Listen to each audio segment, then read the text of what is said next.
Baje is a medical practitioner and a co-founder of Bilal Habashi Foundation, an organization specialized in Islamic propagation and communal services. In August 2016, Baje launched his first book titled Shifaa'an Kaamilan, A Complete Cure at the School of Law, the University of the Gambia. The book outlines the significance of natural medicine as exemplified by the Prophet Muhammad ﷺ. Useful supplications to protect oneself from necromancy, the principles of Islam, the state of the Muslim Ummah, and a lot of global issues. The book was launched by Professor Omar Jah, Deputy Vice Chancellor of the University, and reviewed by Hassan Sise of the National Center for Arts and Culture. When you read the book and many other hadiths, the Prophet ﷺ gave the doctors the best form of medication in terms of prioritization. Before you go to get injected, please don't get injected soon, that easily. Because to put something into your body, what do? Do exercise first. There are many things that disappear with exercise. Many diseases, many things that you complain about, when you do exercise, they go. Then do your exercise before. And then, as far as the Prophet is concerned, use simple composition of medicine rather than a compounded medicine. All this the Prophet tells us. Simple composition, simple ingredients to cure you is better than a compounded one. All these are from the Prophet Muhammad sallallahu alaihi wasallam. He gave us what we call ruqiyya. Ruqiyya. Sallallahu alaihi wasallam, we read and give you. This is what we know in the Sunnah of the Prophet Muhammad sallallahu alaihi wasallam. I have a headache. You go to the Prophet. Bismillah ar-Rahman, alhamdulillah rabbil alamin, and then it goes. Oh, how does it go? Allah cures. You go to the Prophet. You have jinn. The Prophet sallallahu alaihi wasallam reads something. He was very, very special about that. And it's better to be very attached to the way he did it.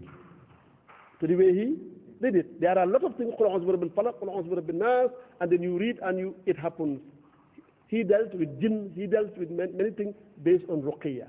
But let us not overdo it. Let us read his sunnah and try to know exactly the way he did it. The Prophet ﷺ gave us the prescription of prioritization of medication.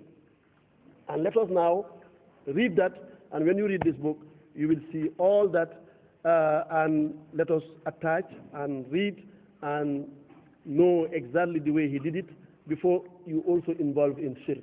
Because it's very easy to involve in shirk when you now take the idea of cure to somebody else. I went to this marabu, he cured me. Hey, this marabu won't cure. Because of course, neither the marabu nor the doctor, even the doctor is trying. But who cares? Allah subhanahu wa ta'ala. The moment you think that the paracetamol cure you, you are having shirk. The moment you think that a particular thing you drink cures you, you are having shirk. But you are now causing it to happen, and Allah make it happen. Wa akhiru da'wana and alhamdulillahi rabbil alamin. So we declare this book launched. Thank you very much.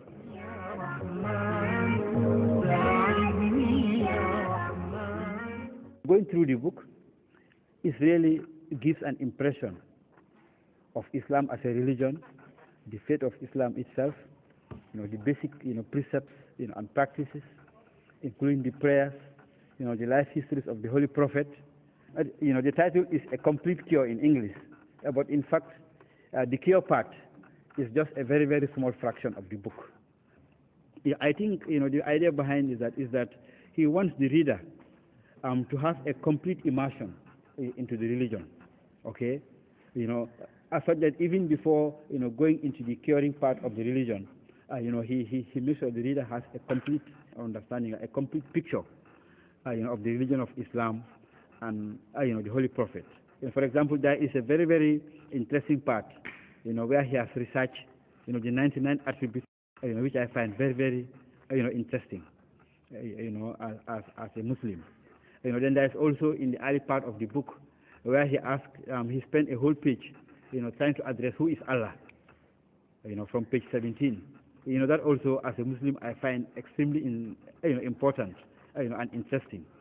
Such that you see that he does not just come, straight, to the topic of cure, but he gives us a background. He tries to immerse us, into the religion, the basic, concept of the religion, before leading us, to the part of the religion, which helps in healing and in cure.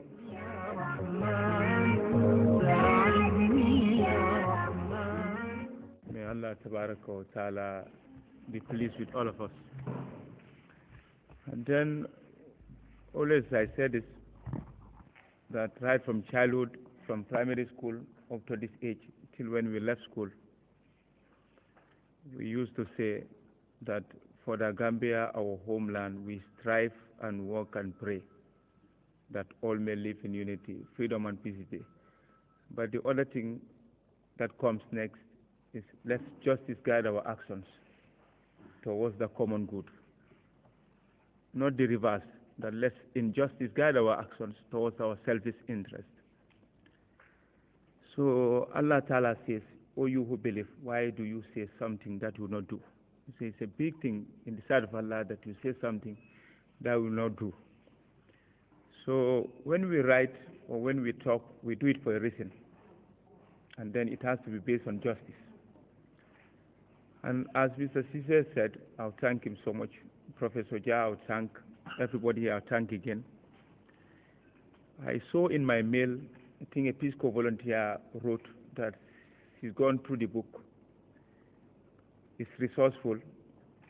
And then a bit of comments, but one thing he said is something like, if I can remember, that's what is the history, the logic behind this book.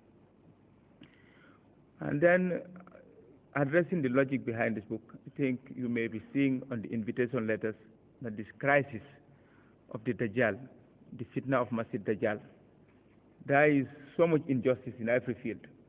Injustice in how we relate to Allah, injustice in relating to the Prophet ﷺ, our leaders, our imams, our professors, our children, our wives, and everybody. And then Allah says about this justice that idilu huwa aqrabu littaqwa. He said, be just. That's closest to taqwa. If you are just, you fear Allah. The reverse, you can't. Those of us in the medical field, I'm happy they are here with me. There is injustice. Always I tell them from here, Bissau, Senegal, Casamas, there is something that I see on the currencies, the CFA, the dollar. And then it's typically, if you look at it critically, it's just what the Prophet ﷺ told us, nearing end times. So doing justice to the topic of medicine, according to empirical science, as Professor may help us, there is fictional science and empirical science. And then Dajjal means liar. Masih Dajjal means the anointed liar, whom the Prophet ﷺ says, when his time nears, means approaches, he will not be mentioned on the members. And then professors or doctors of previous times, classical doctors we mean, they classified medicines into 7 categories. And Plato used to say that let your kitchen be your pharmacy. Our mother Aisha radiallahu anha, she complained, she said, I was thin, but the Prophet ﷺ gave me dates and cucumbers blended, and I became hefty. So you find the Prophet ﷺ knows a lot about medicine. So I would take this opportunity on behalf of the Traditional Healers Association that we change the name from today. We change the name from traditional medicine to natural medicines. It's not a tradition that we take these medicines. So many traditions are not good. It's nature's gift. It's Allah's gift to us. And these medicines have been classified into 7 groups. That the first group of medicines are the proteins for bodybuilding, for self-development, etc. And the second set of medicines are the carbohydrates for activity, for energy. The third set of medicines are the flavonoids, meaning ginger, pepper, garlic. You find the flavonoids, according to empirical science, they help in the manufacture of the hormones. You know, hormone, Imam. Hormones are the chemical messengers of the body. They are the NIA and the CID of the body. They keep the body always informed. And then the body takes the necessary action. So you find even Allah Ta'ala says in the Quran that those going to paradise, what does he say? وَيُسْقَوْنَ مِنْ مَاءٍ كَانَ مِسَاجُهَا زَنْجَبِيلًا. That their drinks, beverages would be blended with ginger. So scientifically it is confirmed, meaning empirical science, that those taking ginger would hardly come down with cancer. And so many cases of cancer we've got all over. And the fourth group of medicines are the alkaloids, or sometimes they may be called the beta extracts. And what they do in the body, meaning their role in the body, is to help in the manufacture of the boosting of the immune system. You know, the immune system is like the army in the body, or the country. So these beta things like beta cola, and then you name them, Xinjiang, the local one we've got here. In Bissau, I see they use the leaves as tea. What they do in the body, like I've said. And then sometimes they tell us, that's fictional science, they tell us that these beta things, they destroy the liver. It's not true, it's not scientific. The liver converts some of them into bile, and we need bile for the metabolism of, or the breakdown of fats.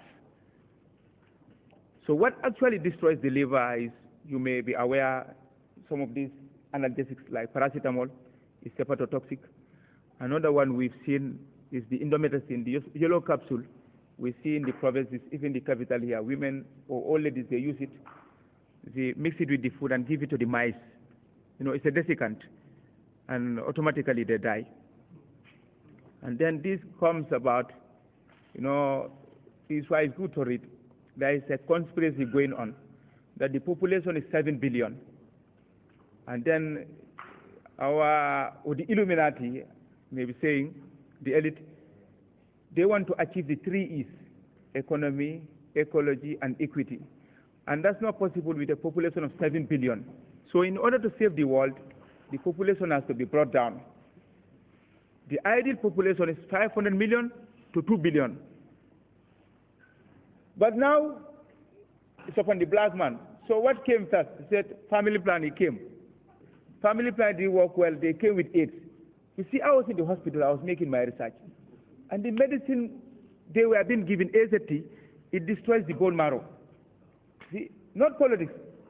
I saw when the president took them to Bakau, just here, and he started giving them meat, milk, and some medicines. And then you saw how hefty they were. Now we don't hear AIDS anymore. Now they've come up again with another one, Ebola. And we see Ebola doesn't attack any country except countries with resources. Congo, Liberia. So there is a conspiracy going on. So this is why I wrote the book, hoping that, like Mr. Caesar said, people will adopt the alternative medicines. And then the other group, that's the fifth group of medicines, these are the minerals, and what they do in the body is they balance the pH of the body, not acidic, not alkalinic. We find when moving out of the rainy season into the dry season, a lot of people, they come to the hospital with fever, malaria. And we send them to the lab, it's always negative. You observe that? It's not malaria. Not all febrile conditions are malarial. Some of them are alkalosis, too much of alkaline in the body. So what we advise is in the book, is you get this neem tree we see, like Mr. Caesar said, one day he told me, he said, I thought neem tree is a nuisance. He said, no. In India, it's highly controlled. Take this neem tree you see around, boil with 500 ml or 3 liters of water, steam the body till you sweat while you covered with a woolen blanket. As you sweat, with the sweat, a lot of excreta goes out. So cover yourself, make sure you sweat, and then 250 ml as an adult, take it. You say, what are you supposed to spend on quartem? I think quartem is 380 now. Use that quartem money to buy a kilo of meat. You make your pepper soup. You take it, and you see next what happens. You know, my big boss is here. You know, I work in his pharmacy. So, and then the other group, just to close up, the vitamins, what they do in the body is they absorb everything we take. So you find during Tobaski, I'll cross some jokes. During Tobaski day, a lot of people, they take a lot of meat, fat, and then they don't take the fat with vitamins. What happens is they start developing the diarrhea. And you see, the fana they'll complain, Harbimo Kombuka. No, people need to know what and what to blend. And the last set of medicines, these are the chenoids. From Moringa, from Sena Alata, we have it in all of Hobby Al-Jannah. You see, it's amazing, it's interesting. And what they do, they cleanse the system, they detoxify the system. So this is why cases of high blood pressure, I may conclude with this. Somebody, during my research, somebody told me in Kaulak, the first clinic that was built there, for 1 year, only 2 patients came. And then the man opened the supermarket. People started going to the supermarket. He went back to the pharmacy. He found the queue there. So he said, okay, if you visit the supermarket, you pick up the super diseases. It makes sense. So we need to know what and what to take. In an exclusive interview, Baji tells us his inspiration to write such a magnificent book.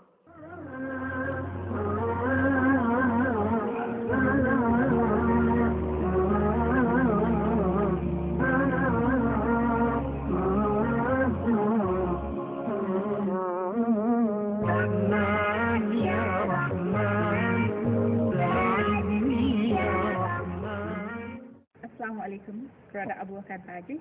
Wa alaikum salam, Mr. Fatima. I welcome you to this special program as the author of Shifaa'an Kaamilan. Thank you very much. I appreciate the welcome. May Allah bless you for it. Allahumma ameen. May Allah bless you too. Amen, amen, amen. Could you please tell us, who is Brother Abu Bakr Baji? Abu Bakr Baji has another name, Tajalamang. That's the home name.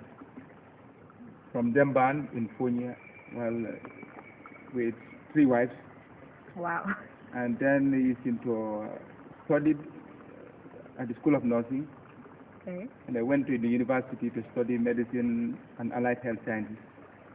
Of recent, he's doing holistic therapy. That's treating the individual as a whole. Like I said, health is not the absence of disease or infirmity, but it's defined as a state of complete physical, mental, and spiritual well-being.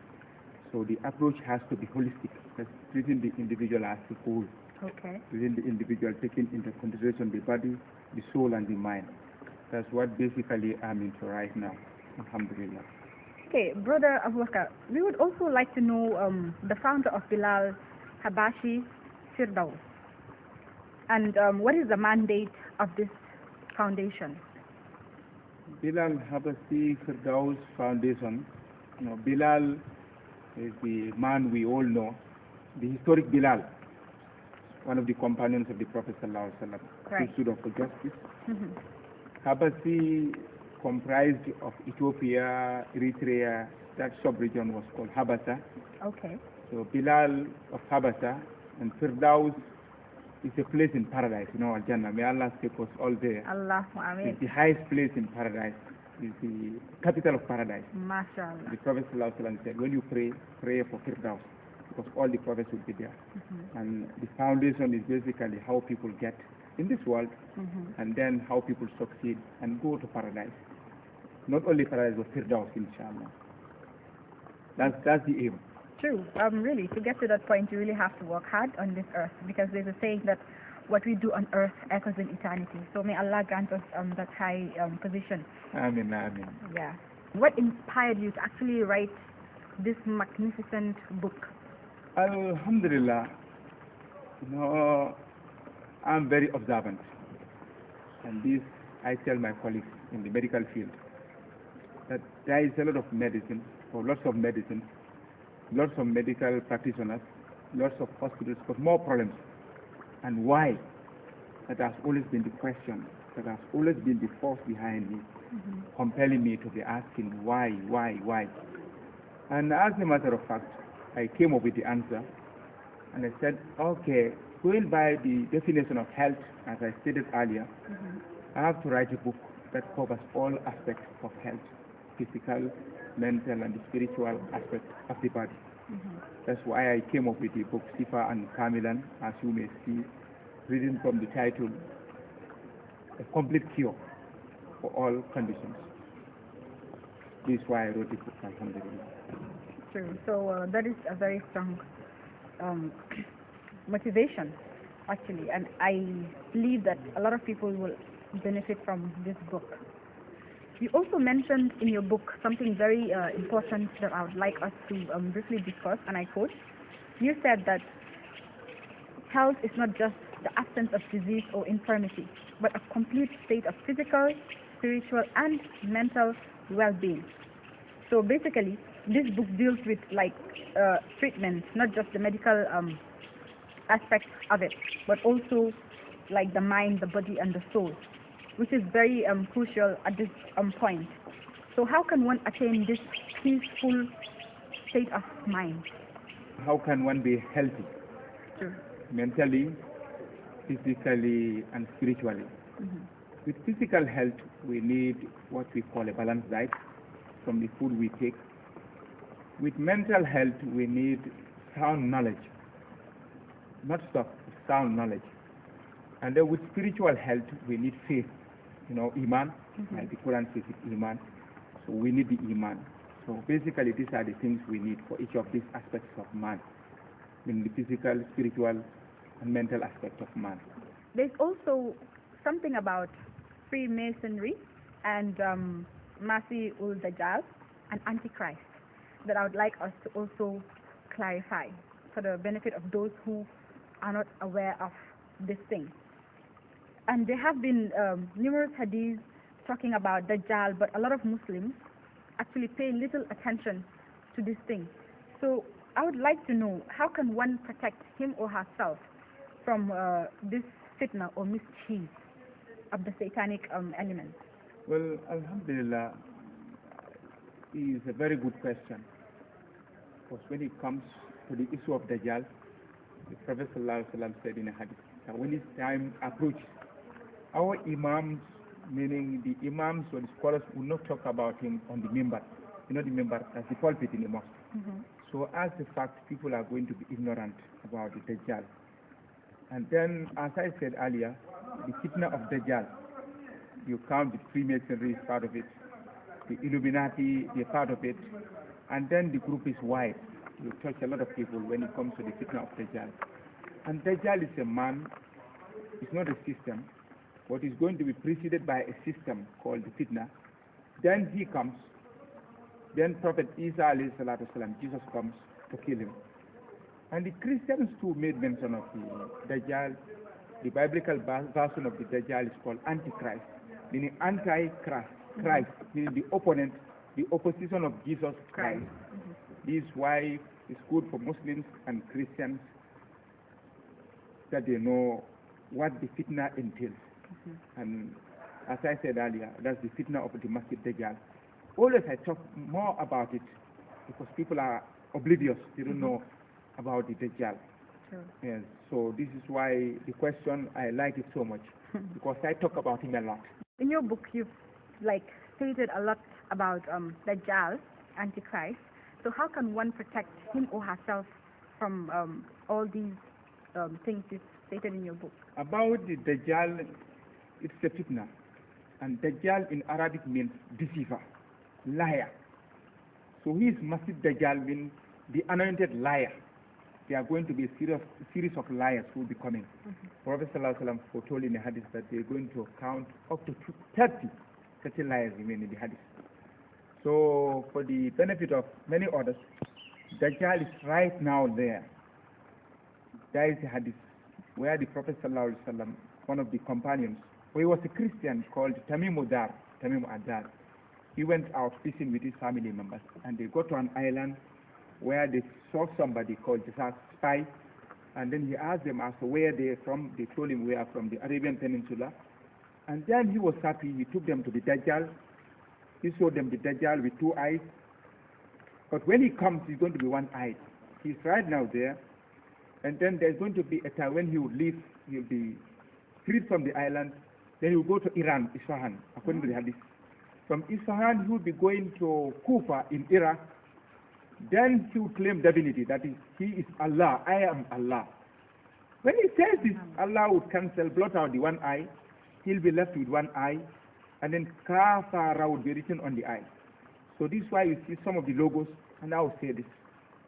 Some of the logos like this, there's the eye, like you see this, one of the signs is this. Okay. And then you hear about the 666. 6 is the sign of the Antichrist. Ka for 6, Fa 6, Ra 6, 666. Many people, including Muslims and Christians, don't know about him. This is why it's good that we know, it's good that we inform the others about the Dajjal. So right now he's there, waiting for the appointed time. But in the hadith of Husayfa radiallahu anhu, the Prophet ﷺ said that people will precede the Dajjal and they will call towards evil, meaning evilization. You know, there's civilization.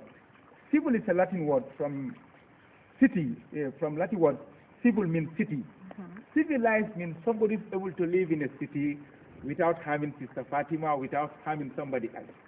But what we're seeing now is not civilization, but I would call it evilization, where evil is being perpetrated, evil is being promoted. So people will be preceding the Dajjal, they would call towards evil, then the Dajjal comes, followed by Prophet Isa, Jesus Christ, who would kill him, and then the world would experience some peace. Otherwise, no. And then relating to what you said, how we protect ourselves against the Dajjal. Now the name Dajjal means liar, deceiver. And then somebody used to say, he said, knowing the truth is not difficult. Knowing the falsehood is not difficult. What is difficult is knowing the truthful Allah and the falsifying shaitan. So first thing we need to know the truth. And then Prophet ﷺ foretold something, that if the Dajjal comes, you hear about him, stay away from him. Stay away from him. So we need to do that. And in certain surahs of the Quran, that's Surah 18, we memorize the whole of it, or read the whole of it. Like a day like today, Prophet ﷺ says, whoever recites Surah on Friday, you'll be saved from the fitnah. Allah will give you light, meaning yani light, nur, from that Friday to another Friday. And whoever memorizes the first 10 verses of this surah, you will be saved from the fitnah of Dajjal. That when it comes, you turn into the fire, like this swimming pool, you turn in the fire, fire will not harm you. It can't, it's amazing, it can't harm you. And the last 10 verses too, he throws you into the fire cannot harm you.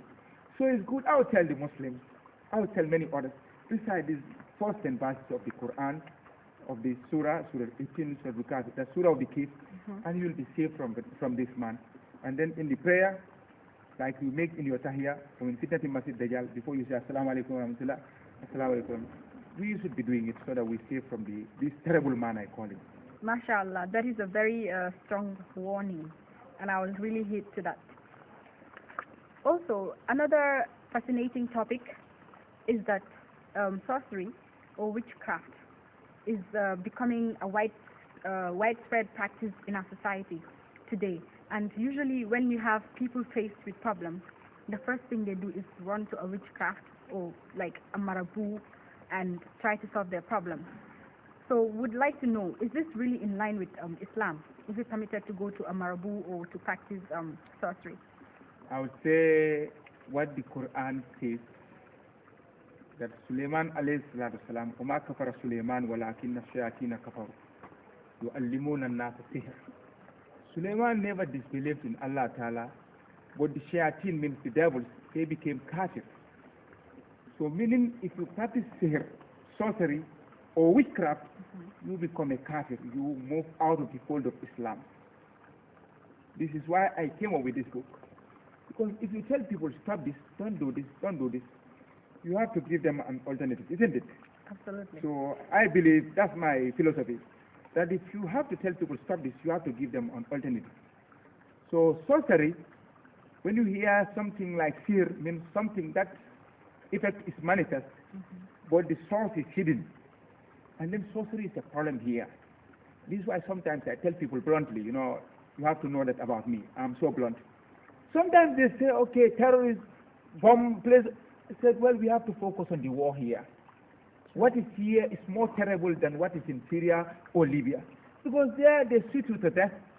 And then within minutes or within hours, Yeah, you are gone.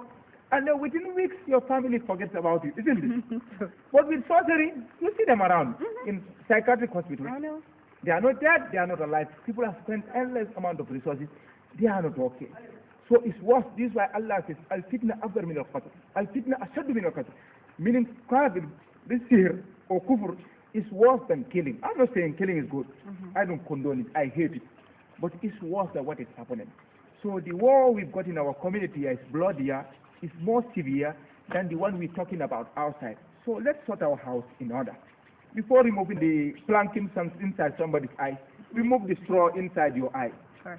So we have to settle things. We have to put things in order. And when I talk, this I always repeat. Now, when I was young, I used to sing this anthem, national anthem. You also sang it. For the Gambia, our homeland, we strive and work and pray that all may live in unity, freedom. But it said, let's justice guide our actions towards the common good. Yes. So if we have to go by it, I have to tell the truth. Let's be just. The Quran says it, idilu.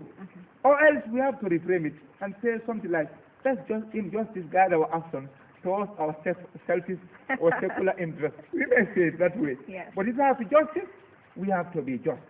And then I would repeat the issue of Dajjal and the Freemasons. Somebody says he's talking about the Dajjal, he's talking about the Freemasons. For Abu Bakr is not confused. It's a system. According to Ibn Taymiyyah, Samiri in Surah Taha, in the Quran, Surah Taha, Samiri, according to Ibn Taymiyyah, he was born out of wedlock. Wedlock, yes. He's an illegitimate child. So the mother threw him away. Allah in His mercy, you know, Allah is so merciful. So merciful. Allah in His mercy sent Jibril alayhi salatu salam, the archangel, the Christians they call him Gabriel. He sent Gabriel to take care of him. And Samiri, this young boy, observed that wherever the angel steps and then raises the hoof, grass grows from underneath. Isn't it amazing? Very. Of course it's amazing. Wherever the angel steps, raises the hoof, grass grows. Samiri took the earth. He was in the company of Prophet Musa or Moses alayhi salatu salam. When Musa left within those 40 days to speak with Allah Ta'ala, Samiri took the gold that the Jews borrowed from Egypt. You remember the incident? Yes. They borrowed the Egypt and they crossed the river Nile with it. He took that gold with the earth, that miraculous earth. He made a cow from it. It was a real cow because Musa alayhi salatu salam burnt it and threw the ashes in the sea. Scholars say if it was gold, once you burn the gold, it melts. But this was a real cow. It's amazing, huh? And the cow was called Bahmet. Now there is an idol somewhere in the world called Baphomet. Exactly. Have you seen the similarity? Yes. Yes. You get the point? Allah told Musa, alayhi salatu wasalam, لَقَدْ فَتَنَّا قَوْمَكَ مِنْ بَعْدِكَ وَدَلَّهُمُ السَّامِرِي. Meaning, I have tested your people in your absence. And Samiri, this criminal, whom Allah did a favor, he has misled them. Musa came in anger. The tablet he had with him, threw it away, went and scolded his brother, his elder brother, I mean. Allah told him, the criminal, isn't it? He told him, Samiri is the criminal. Musa didn't go to him, meaning he's probably afraid of him, which is not real. And then went to the brother, elder brother, scolded him. The brother told him whatever transpired between him and the criminal. Allah told Moses, okay, kill those who worship the cow. Uqtulu anfusakum. Dhalikum khairun lakum inda barikum. 70,000 were killed, Sister Fatima, I'll tell you this. Kufr or sorcery or idol worship is something that Islam doesn't compromise. 70,000 were killed. Then Musa went to the guy, in simple, easy ways. What is wrong with you? He said, I saw something they didn't see, and I did this and this. So Musa told him, first up, go your way. In your worldly life, you will be called Lamisas. And you see these Marabus doing sorcery I'm talking about. Sometimes they use this word, Lamisasa. Ask them. They tell you, Lamisasa. And then there is... What does it mean? Don't touch. Don't touch. Don't touch. You see? So Samiri left. Prophet Sulaiman alayhi salatu salam, when he took hold of all the sorcery materials, buried them in a hole, and then he had Samiri tied at an island east of Medina. Right now he's there. For your information, know that. Tell your sisters who is there. So look at the name. He said, go your way, and in your worldly life you will be called La Misas. And there is a cult today called in Arabic Masonia, in English Freemason, in French franc-maçon. Wow. Are you getting the point? You getting the sense out of it? Yeah. Bahmet, Baphomet. La Misaza, Masonia, Freemasonry.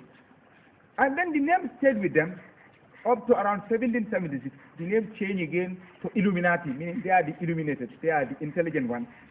You are not Illuminati, you are not intelligent. To them, So they are. they are. You are the ignoramus. They are the Illuminati.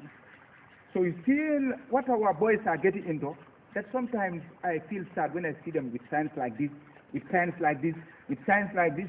It's all the fitnah of the Dajjal. He's there, but people are preceding him and they're paving the way for him. Then finally he comes.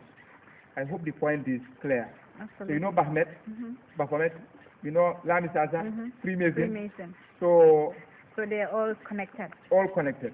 And then there is a name now they're using, but I will not say it because you know they are within us. So I will leave that with him. Another thing also is this thing about ruqya.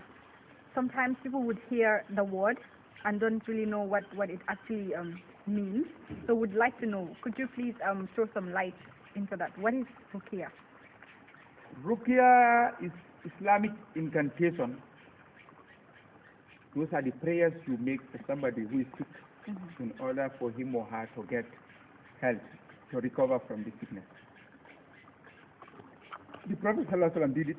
One day the Prophet was sick. The angel Gabriel ﷺ, or for the benefit of the Christians who are used, Gabriel, he came to him and he said, Bismillah arkik. Min kulli sayin yuzika min sari kulli nafsin anin hasirin Allah yashikal fina arkik. So arkik, the same meaning ruqya, means lawful or legal incantation. Some people came to the Prophet and said, well, we're doing ruqya. Like in the Christians who you see them doing the churches, exorcism. You see. So they told the Prophet, we're doing ruqya. Prophet told them, he asked them rather, what are the things you use? What do you say? They said, this and this we use. He said, there is no problem with ruqya as long as there is no shirk in it. There's polytheism in it. So ruqya, I encourage even the sisters to do it. Surah Fatiha is good for ruqya. Like you may remember, there was a Jamaat that went for dawah during the time of the Prophet, and they were thrown away from the village. So their chief was stung by a scorpion, another reward was bitten by a snake. So they did everything, it was not possible. They called the Jamaat. Abu Sa'id al-Khudri came, he said, okay, I'll do ruqya for him, but you pay me a head of sheep. So he did ruqya for him, he was all right, and they gave him a head of sheep. When he came to the Prophet, the Sahaba said, we'll not touch it, feeling it's not lawful that we eat from the Quran. The Prophet said, how do you know that Fatiha is good for ruqya? He said, some people take from unlawful ruqya, but you've taken from the lawful one. Take part of the sheep and give me part. So ruqya is good, especially now that we've got a lot of devils, a lot of jinns. You see in schools, in offices, you see people the way they behave. People are possessed by the jinn, and we have to accept it. The devil runs inside the body like how blood runs inside our system. And when I was in the hospital, especially the intensive care unit, ICU, I used to see a lot of cases where people are possessed by demons. So added to that, I came up with this book, as you may see, so that in the hospitals we may be helping ourselves with some ruqya ayat here, where medicine or drugs fail, then ruqya comes in, and it's excellent. Really? Quran is a cure. Allah says, وَنُنَزِّلُ مِنَ الْقُرْآنِ مَا هُوَ شِفَاءٌ وَرَحْمَةٌ لِلْمُؤْمِنِينَ. I brought down in the Quran, within it, there's something that is a cure. So Quran is amazing.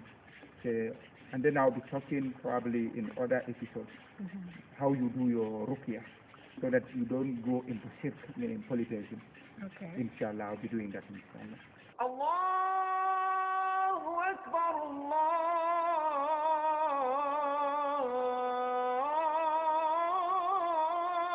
Akbar. Ashhadu an la ilaha illa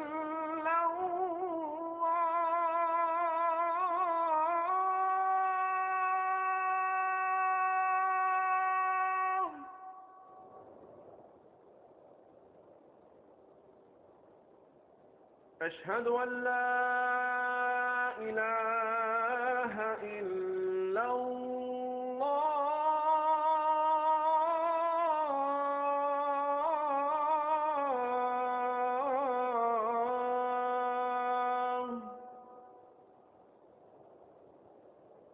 أشهد أن محمد رسول الله.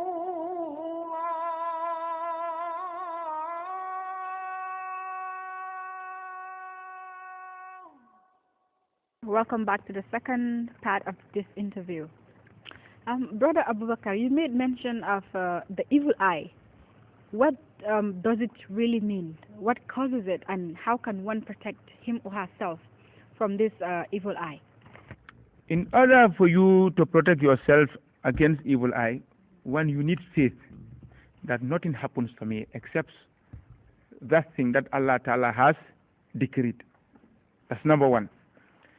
And then number two, you get your wealth. And then, as I said, it's most common within poor communities with no Islam, no dunya. And then once they see you with a flashy car, with a hefty body, say, wow,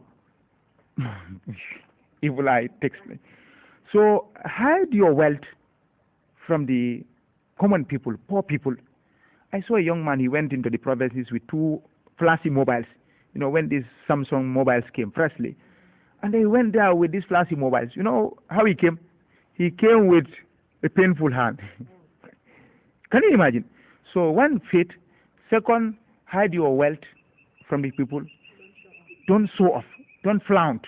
Show off, flamboyant life, that is this and this. And then it affects you because why? You have no faith. And then if you're living within poor communities, build your simple bankubong, you know.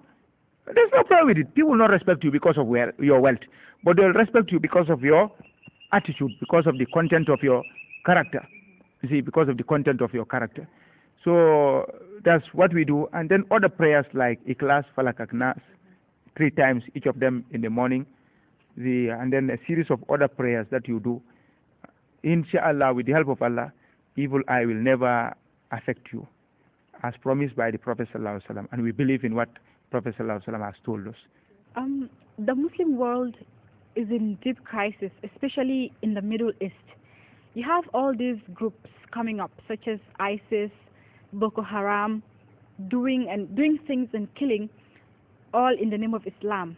I mean, all their actions are painting a very bad picture about Islam, causing Islamophobia, especially in the West. What do you think about these groups, and what do you have to say to people as far as these groups are concerned? Allah says in the Quran, Ya ayyuhallazina amanu kunu qawamila lillahi shuhada bil qist. O you people who believe in Allah, stand up as witnesses for equity. You know, equality is not possible, but equity is possible. Wala yirimannakum sanana qawman Allah ta'dilu. Allah ta'dilu. He says, Idilu, be just. Huwa akrabu li taqwa. Justice is closest to taqwa. Like somebody was telling me, see, talk about peace. You see, Bob Marley said one love. I said, but there cannot be just peace except there is justice. Do you agree with me? There cannot be love except there is justice. Mr. Baji, you've written this magnificent book for Muslims and even for non-Muslims as far as they read it. And it's titled Shifaa'an Kaamilan, meaning a complete cure. So how can one get to buy this book? Is it currently on sale, and how much is it? With this book, Shifaa'an Kaamilan, a complete cure, you can get it from bookshops within the country. And then I'm working towards how I upload it in the internet. Probably within a couple of weeks, it will be available in the internet. It's costing $300. No, unfortunately, people don't read. At Timbuktu, they told me that, well, if you want to hide money from the black man, open the book and put it there. So it's pathetic. So that's the unfortunate part of it. And then I want to print as many copies as possible to distribute them all over the world so that the truth will set us free. Like they say, the truth shall set you free, because I love the world. I love humanity. I hate nobody. I hate my own personal self, called the nafs. Because sometimes it pushes me to certain things which I have to resist. And it happens with everybody. And I don't like the Freemasonic system, the New World Order. I don't like it. I'm a man of the Old World Order, the justice. You getting the point? So I'm working on another book. Inshallah, with the help of Allah, it will be out within a short time. I call it the biggest secret, so that people know what is happening, that there is a conspiracy going on. You understand? Which actually we should be aware of. You see, if time allows, I will be talking more on these things so that the youth are told the truth. Like I was speaking, one of the professors at the university said, we need to tell the youth the truth. See, so, and then I'm working on another book. I need your dua, I need your prayers. Because as I said, I love humanity. I was brought up by Christians. You know, some time back I was called Justin, you know. Don't be surprised, you know. I'm a Jola, you know. So this is why I love justice. So I hate nobody, I hate no religion, but I am an advocate for justice. And then you too, I suppose you would advocate for justice. Alhamdulillah. So the book is available. And then with help from Allah, I want to print as many copies as possible. I'll give it for free distribution. In fact, the first edition, I printed about 1,000 copies. Most of them I gave out on free distribution. And then the second edition too. That's what I want to do. That's what I want to do. Like I said on one of the occasions, I said, you see the safer, the boss ran after the money, couldn't get it. The train ran after the money, couldn't get it. The ship ran after the money. He said, you cannot get this money. If you get your pap, take it. You get your chere, you know chere, you take it. Then you run after Allah and paradise. And that's what I want to do. And then for Firdaus, that's the capital of paradise. May Allah take us all there. Well, thank you very much, Brother Abu Bakr Baji, for that wonderful explanation. So finally, what would be your last words to the Muslims as far as everything is concerned, and especially to the young Muslims of the 21st century? What would be your final message to them? My message for the Muslims in general is that, as you have mentioned, there is a crisis going on. And I call it the crisis of the Dajjal. Dajjal means liar, deceiver. Muslims, they need to know the religion. Especially these books are mentioned in Sunan Abu Dawud, the Kitab al-Mahdi, book 37, book 38, and then the preceding book, book 36. And then Ibn Kathir, Kitab al-Fitnah, and many other books. You can't just read the Quran like that. You need a sheikh. You need somebody, a scholar who practices what he says, to help you go through the Quran. And then in order for you to understand the Quran, you need to know the Hadith. And you can never know the Hadith except you look at the life history of the Prophet and Sahaba. Like the Quran says, for the thief, cut off the hand. Now, but how do you cut off the hand? And where do you cut off the hand? Do you know? No. The Quran says cut off the hand, and the Quran is silent. The Hadith says, don't cut off the hand for less than rubu dinar. That's less than 300 or less than $1,300. Don't cut off the hand. Is that understood? But now, where do you cut off the hand? The Quran says cut off the hand. Prophet says don't cut off the hand for less than rubu dinar. You understand? The Sahaba, they demonstrated so that we understand. So we need to know the religion. So this is the best time that we repent, we take the right path, and may Allah bring us to the right path. And may Allah help all the youth in our country, in neighboring countries, in America, all over, that they come back to the right path. Muslims and Christians, Allah actually bring that understanding that, well, we've got a common enemy, who is the Antichrist, who will be killed by Prophet Isa, and then the world will know peace. Where Sister Fatima gives zakat, and then our guys say, no, I've got enough. A lion will come, young girls will climb it, it will not harm anybody. A snake will come, you'll count the teeth, it will not harm anybody. So much peace. But as long as the New World Order is to be established, well, there is going to be problems. And then it will be confronted by the Old World Order. So it's the New World Order versus the Old World Order. So this common understanding will bring peace, hopefully, by the grace of Allah. Subhanaka Allahumma bihamdika la ilaha illa anta astaghfiruka wa atubu ilaik. Well, thank you very much, Brother Abu Bakr Baji.